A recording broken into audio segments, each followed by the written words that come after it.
السلام علیکم ورحمۃ اللہ وبرکاتہ۔ الحمدللہ سیرت حبیب صلی اللہ علیہ وسلم کی 38 اقساط ہو چکی ہیں اور آج انشاءاللہ تعالی ہم سیرت حبیب صلی اللہ علیہ وسلم کی 39ویں قسط پڑھیں گے اور سنیں گے بھی۔ تو چلیے پھر درود پاک سے آغاز کرتے ہیں۔ درود پاک پڑھ لیجئے۔ حضرت حمزہ اور حضرت عمر رضی اللہ تعالیٰ عنہ کہ قبول اسلام کے بعد اسلامی تحریک ایک نئے مرحلے میں داخل ہو گئی، اور اس کے بعد جب نبی صلی اللہ علیہ وسلم نے مکہ میں اعلانیہ دعوت پیش کی، جس کا احوال ہم کچھ پیچھے دیکھ چکے ہیں، تو مسلمانوں کی تعداد میں روز بروز اضافہ ہونے لگا، جس سے مشرکین کی نیندیں حرام ہو گئیں اور وہ سخت بے چین ہو گئے کہ اب وہ کیا کریں۔ تو انہوں نے اس کا حل یہ نکالا کہ رسول صلی اللہ علیہ وسلم کے پاس اپنے ایک سردار کو بھیجا، اور اس سردار نے آ کر کیا کہا، چلیے ہم بھی سنتے ہیں۔ قریش نے اپنے ایک معزز سردار کو آپ صلی اللہ علیہ وسلم کے پاس بھیجا ہے، جس کا نام ابو ولید عتبہ بن ربیعہ ہے۔ عتبہ آ کر نبی صلی اللہ علیہ وسلم کے پاس بیٹھا ہے اور اس نے کچھ بولنا شروع کیا ہے۔ وہ کہہ رہا ہے، بھتیجے، ہماری قوم میں جو نام و مرتبہ تھا اور جو بلند پایا نسب ہے وہ تمہیں معلوم ہی ہے، اور اب تم اپنی قوم میں ایک بڑا معاملہ لے کر آئے ہو، جس کی وجہ سے تم نے ان کی جماعت میں تفرقہ ڈال دیا، ان کی عقلوں کو حماقت سے دوچار کر دیا، ان کے معبودوں میں، ان کے دین میں عیب نکالا اور ان کے گزشتہ آباء و اجداد کو کافی ٹھہرایا ہے۔ لہٰذا میری بات سنو، میں تم پر چند باتیں پیش کرتا ہوں، ان پر غور کرو، ہو سکتا ہے کوئی بات ہی قبول ہو۔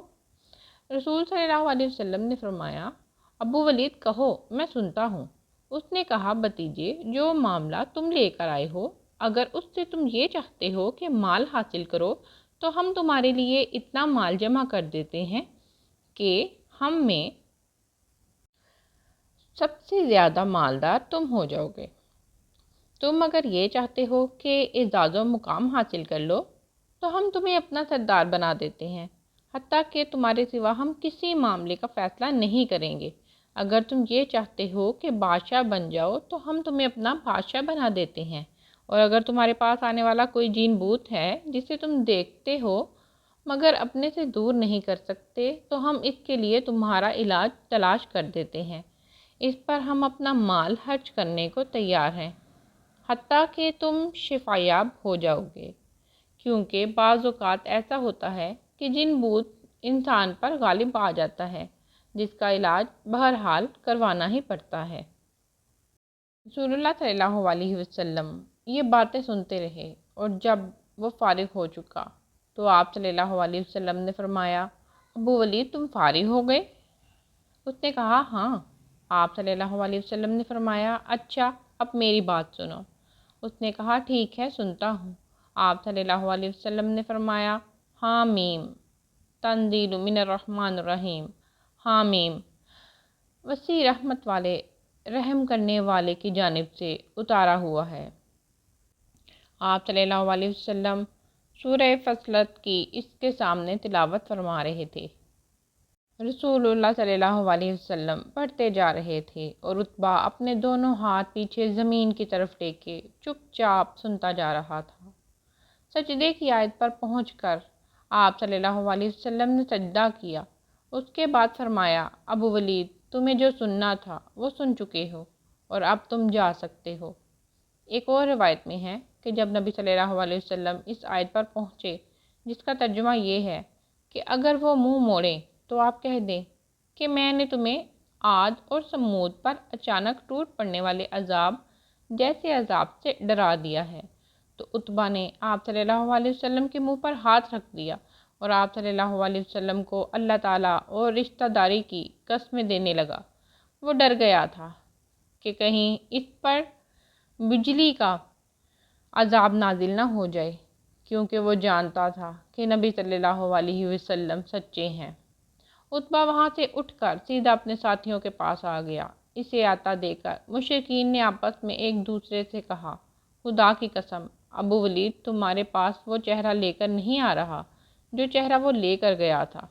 جب وہ آ کر بیٹھ گیا تو انہوں نے پوچھا، ابو ولید، پیچھے کیا خبر ہے؟ اس نے کہا پیچھے کی خبر یہ ہے کہ میں نے ایک ایسا کلام سنا ہے، واللہ ویسا کلام میں نے کبھی نہیں سنا، خدا کی قسم وہ نہ شعر ہے، نہ جادو ہے، نہ ہی کہاوت ہے۔ اہل قریش میری بات مانو اور اس معاملے کو مجھ ہی پر چھوڑ دو، اور میری رائے یہ ہے کہ اس شخص کو اس کے حال پر چھوڑ کر الگ تھلگ بیٹھ رہو۔ خدا کی قسم میں نے اس سے جو کلام سنا ہے اس سے کوئی بڑا واقعہ رونما ہو کر رہے گا، لہٰذا اس شخص کو اگر عرب نے مار ڈالا تو تمہارا کام دوسروں کے ذریعے انجام پا جائے گا، اور یہ شخص اگر عرب پر غالب آ گیا تو اس کی بادشاہت تمہاری بادشاہت اور اس کی عزت تمہاری عزت ہوگی، اور اس کا وجود سب سے زیادہ تمہاری سعادت کا باعث ہوگا۔ قریش نے یہی جواب دیا، خدا کی قسم اس کی زبان کا جادو تم پر بھی چل گیا ہے۔ قطبہ نے کہا اس آدمی کے بارے میں میری رائے بہرحال یہی ہے، لہٰذا تم وہی کرو جو تمہیں ٹھیک معلوم ہوتا ہے۔ اب ہم ذرا غور کرتے ہیں تو ہمیں معلوم ہوتا ہے کہ اہل ایمان کی زندگی میں اکثر جب وہ ایمان و عمل کی کوشش میں جد و جہد کرتے ہوئے زندگی گزار رہا ہوتا ہے تو عتبہ کی شکل میں دنیا اور دنیا کے لوگ ہمیں مختلف پیشکشیں کرتے ہیں کہ اگر ہم ان کو مان لیں تو ہمیں بھی ظاہری طور پر بہت کچھ حاصل ہو جائے، جو کہ اصل میں ریت جیسا ہوگا جو ہاتھ میں آنے پر پھسل جائے گا۔ تو ہمیں بھی وہی کرنا ہے جو ہمارے پیارے نبی صلی اللہ علیہ وسلم نے کیا، حق کے سامنے کسی چیز کو قبول نہیں کیا اور ڈٹے رہے اور قرآن سے مدد لی۔ یہ قرآن اول دن میں بھی یہی تھا اور یہ قرآن آج بھی وہی ہے، اس کی طاقت اور اثر بھی وہی ہے، اس کا بلند مرتبہ بھی وہی ہے۔